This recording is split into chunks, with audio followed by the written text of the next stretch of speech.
নাচনি নাচিল হেঁপাহ পলুৱাই নাচিল দুদিনৰ পাছত আমাৰ বিহুতি আনেনো কাঢ়ি ল'ব নাচনি নাচিল হেঁপাহ পলুৱাই নাচিল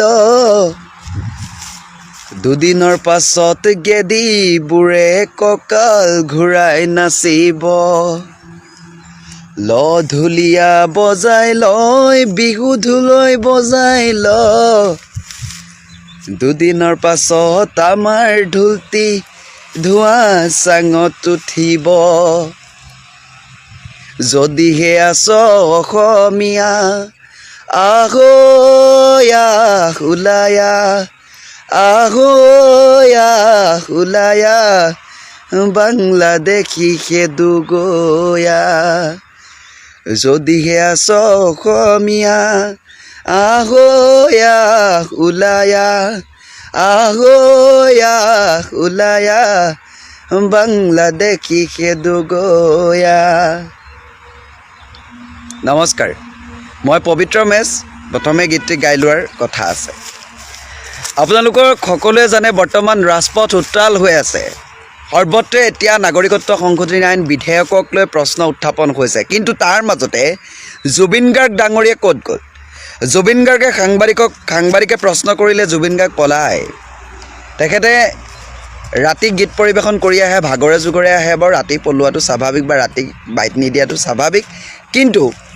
তাৰ পাছদিনাখনো এটা বাইট দিয়ে যে ৰাজপথৰ আন্দোলন তেখেতে নকৰে। ঠিক আছে, তেখেতে পৰিৱেশ পৰিস্থিতিবোৰ বুজি পাইছে, তেখেতে নকৰে। কা বলবৎ হ'লেই বহুত সিদ্ধান্ত গ্ৰহণ কৰিম বুলি কোৱা ব্যক্তিজন আজি মৌন। আজি তেখেতে গীত পৰিৱেশন কৰি আছে। আজি কা বলবৎ হ'ল? ৰাজপথত উদাত্ত ভাষণেৰে অসমীয়া তেজাল ডেকাবোৰে প্ৰতিবাদ কৰিছে, ছাত্ৰ সংগঠনে প্ৰতিবাদ কৰিছে। কিন্তু আমাৰ জুবিন গাৰ্গে প্ৰগ্ৰাম কৰি আছে। জাতিধ্বংসী নাগৰিকত্ব সংশোধনী আইন বিধেয়ক গৃহীত কৰিব নোৱাৰে বুলি কৈ লতাশিলৰ খেলপথাৰত, চান্দমাৰী খেলপথাৰত সেইসকলে ডাঙৰ ডাঙৰ বেনাৰ পোষ্টাৰ লগাই প্ৰতিবাদ সাব্যস্ত কৰিছিলে। আৰু সেই প্ৰতিবাদ চাবলৈ যোৱা 5জনকৈ তেজাল ডেকাৰ মৃত্যু হ'ল। দ্বিজেন্দ্ৰ প্ৰাঙ্গিং, দীপাঞ্জল, ছেম ষ্টেফৰ্ড, ঈশ্বৰ নায়ক, আবু আলী। এই 5জনকৈ তেজাল যুৱকে প্ৰাণ হেৰুৱাই আজিও সেই ঘৰখনত বৰ্তমান শোকস্তব্ধ। মই সৌখিদিনা ভিডিঅ'টো বনাওঁতেও কৈছোঁ, আপোনালোকে বহু মানুহে চাইছে, মন্তব্য দিছে, এটাও বেয়া মন্তব্য নাই, কাৰণ মই বিষয়টোৱে বেয়াকৈ বনোৱা নাই। তাৰ মাজতে বৰষাৰাণী বিষয়াই বোলে ছেম আৰু দীপাঞ্জলৰ কাৰণে বিহু নেনাচে। বৰষাৰাণী বিষয়াও বিহু নাচি দিলে। কিন্তু বৰ্তমান সময়ত কা আহিল যে বৰষাৰাণী বিষয়া মৌন। এই অলপ আগতে যে মই গান এটা গাই ল'লোঁ, ঢুলীয়া ঢুলীয়া বজাই ল, বিহুৰ ঢোলৈ বজাই ল, দুদিনৰ পাছত আমাৰ বিহু ঢোল ধোঁৱা চাঙত উঠিব। এই গীতটো কোনে গাইছিলে গম পাইছেনে নাই? জনপ্ৰিয় কণ্ঠশিল্পী, যাক আমি জনপ্ৰিয়তাৰ শীৰ্ষত ৰাখোঁ, যিসকলক লৈ আমি ভৰসা কৰোঁ, সেয়া হৈছে বিপিন চাওডাং ডাঙৰীয়া। বিপিন চাওডাং ডাঙৰীয়াই এটা সামাজিক মাধ্যমত কাৰ স্থিতি একে আছে আৰু আমি একো নকৰোঁ, নহ'ব নহয়।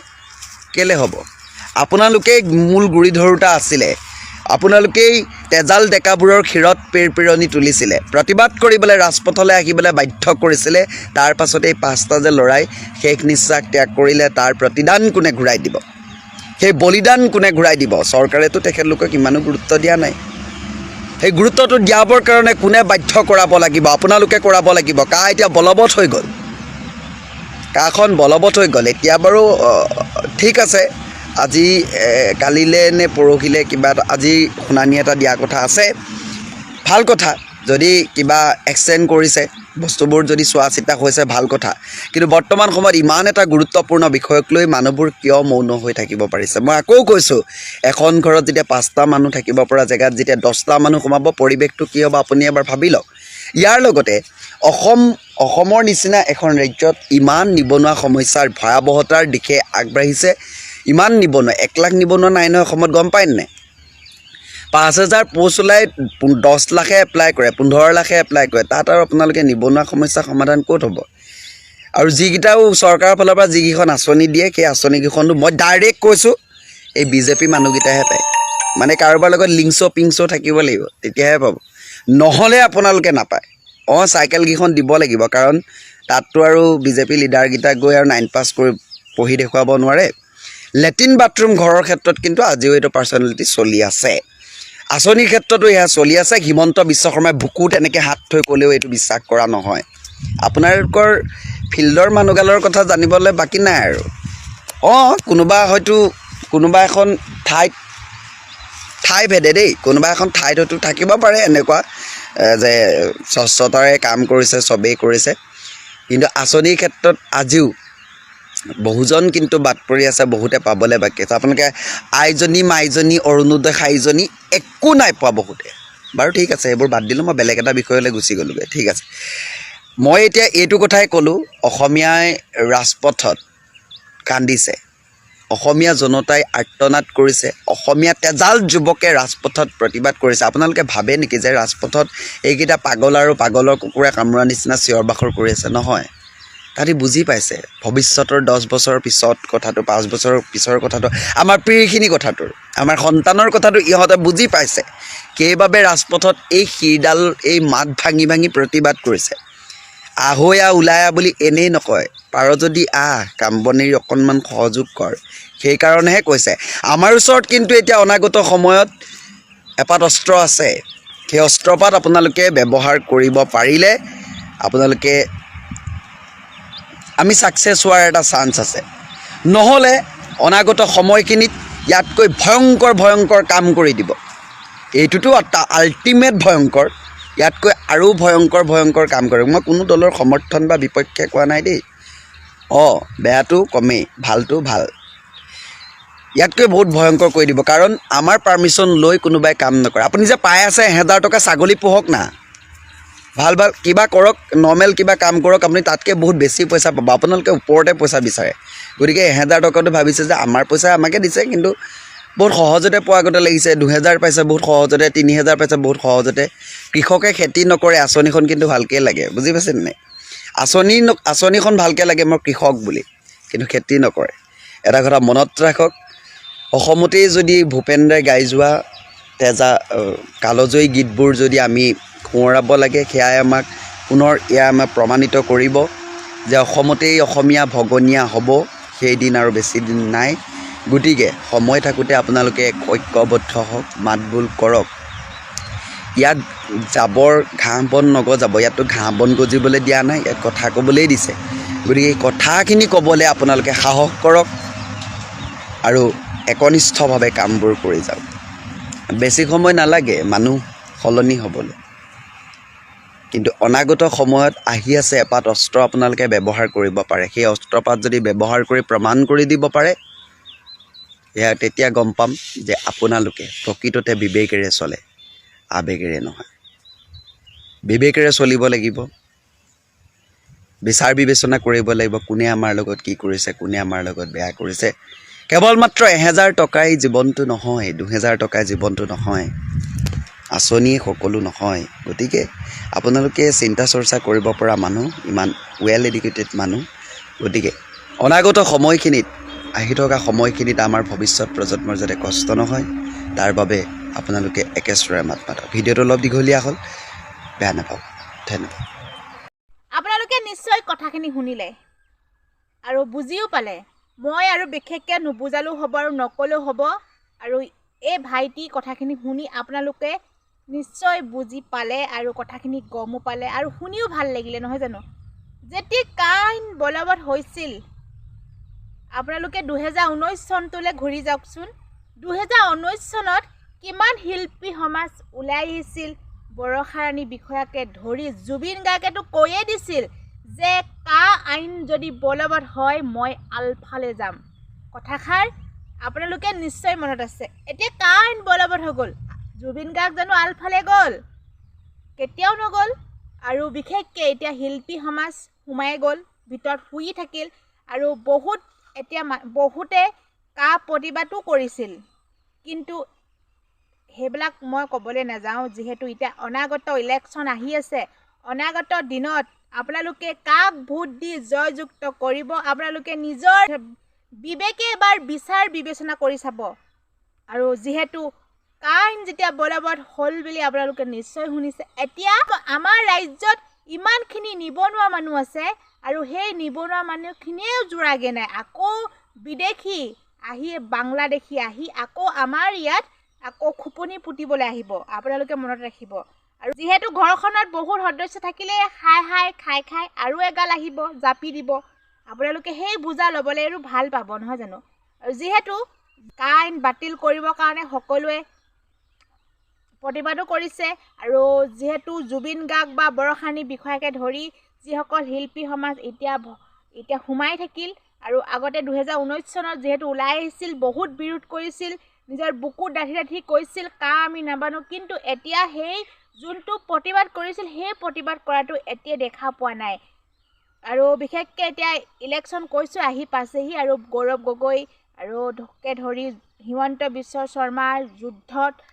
এতিয়া আৰম্ভ হ'ব যেহেতু কোন জিকিব কোন হাৰিব সেইটো সময়ে সকলোৱে গম পাব আৰু যেহেতু এতিয়া বিজেপি চৰকাৰ আপোনালোকে গম পায় আঁচনি কথাই ভাইটিয়ে ক'লেই আৰু আঁচনিসমূহো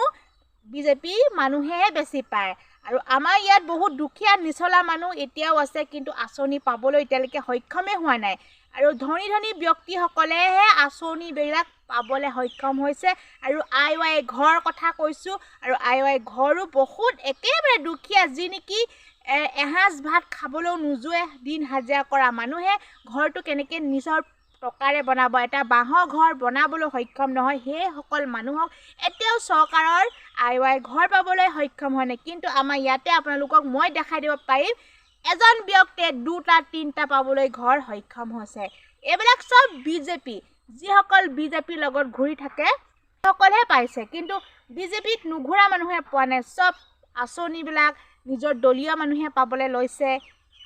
ভাইটিয়েতো এটা কথা কৈছে ক'ৰবাত কিবা মানে ক'ৰবাত পাইছেতো ক'বলৈ জানে কিন্তু হিমন্ত বিশ্ব শৰ্মাই বুকু ফিন্দাই ক'লেও বিশ্বাস আমিও নকৰোঁ ভাইটিয়ে যেনেকৈ কথাখিনি ক'লে ময়ো বিশ্বাস নকৰোঁ আৰু কাৰণ ওচৰতে আমাৰ আপোনালোকে মই ক'ব পাৰিম আমাৰ ৰাস্তাটো যিটো আমি মুখৰ আগত ওলোৱা সোমোৱা কৰা ৰাস্তাটো সেই ৰাস্তাটো একেবাৰে জৰাজীৰ্ণ অৱস্থাত মই আপোনালোকক যদি দেখাওঁ আপোনালোকৰ চকু কপালত উঠিব যিটো ৰাস্তা আজিৰ দিনত সেনেকুৱা ৰাস্তা কেতিয়াও থাকিব নালাগে আজিৰ ডেটত আৰু কিছুমান অন্ধভক্ত বিজেপি অন্ধভক্তসকলে মোক কমেণ্ট কৰে যে ৰাইজৰ কাম বহুত কৰিছে কিন্তু যিসকল অন্ধভক্তক কৈছোঁ আপোনালোকে চকুকেইটা মেলি আমাৰ ৰাস্তাটোত চাই যাবহি তেতিয়া আপোনালোকে গম পাব আমাৰ ৰাস্তাটোৰ অৱস্থা কেনেকুৱা বহুত মানুহ মৃত্যু হৈছে ৰাস্তাটোত গাড়ী অহা যোৱা কৰিব নোৱাৰে এম্বুলেঞ্চখন পাৰ হ'ব নোৱাৰে যেতিয়া একেবাৰে বেমাৰত ভুগি থাকে গাড়ী আহিবলৈ টান পায় কিছুমান মানুহ সেই ৰাস্তাটোৰ কাৰণে মৰিবলৈ হৈছে কিছুমান মৃত্যু হৈ গৈছে সেয়া দায়ী কোন বিজেপি চৰকাৰকে মই দোষিম কাৰণ যদি চৰকাৰখনে ৰাস্তাটো আমাক বনাই দিলেহেঁতেন স্কুলৰ ল'ৰা ছোৱালীবিলাক সুবিধা হ'লহেঁতেন যেতিয়া পানী হয় তেতিয়া আমাৰ ৰাস্তাটো একেবাৰে এআঁঠু পানী বোকাটো ক'বই নালাগে ল'ৰা ছোৱালী মাকে মেখেলা দাঙি ল'ৰা ছোৱালীবিলাকক সেই টুকুৰাৰ পৰা